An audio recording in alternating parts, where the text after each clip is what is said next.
Hello అండి. Welcome to సిరి అక్షయం. ఈరోజు కమ్మటి మామిడికాయ పులిహోర ఎలా చేసుకోవాలో చూపిస్తాను. ఇందులో కొద్దిగా ఈ పొడి వేశారంటే చాలా టేస్టీగా ఉంటుంది.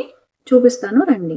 ముందుగా అన్నం వండుకొని అది ఒక వెడల్పాటి గిన్నెలో పెట్టుకొని కొద్దిగా ఆయిల్, కొద్దిగా పసుపు వేసి కలిపి పక్కన పెట్టుకోవాలి. ఇప్పుడు ఒక మామిడికాయ తీసుకొని చెక్కు తీసి తురిమి పక్కన పెట్టుకోవాలండి.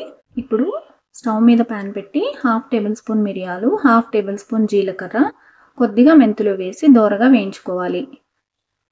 ఇలా దోరగా వేగాక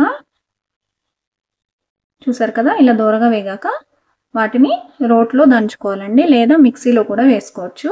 నేను రోట్లో వేసి దంచాను.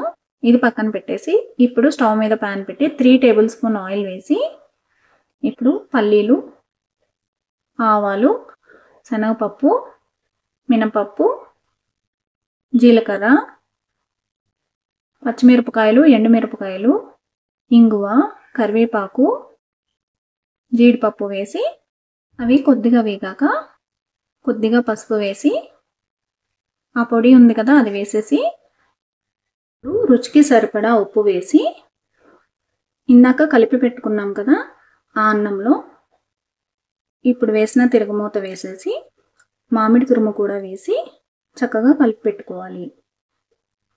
ఇప్పుడు పైన గార్నిషింగ్ కోసం మనం కావాలంటే కొత్తిమీర వేసుకోవచ్చండి. ఇది ఆప్షనల్ మాత్రమే. అంతేనండి, రెడీ అయిపోయింది మన మామిడికాయ పులిహోర.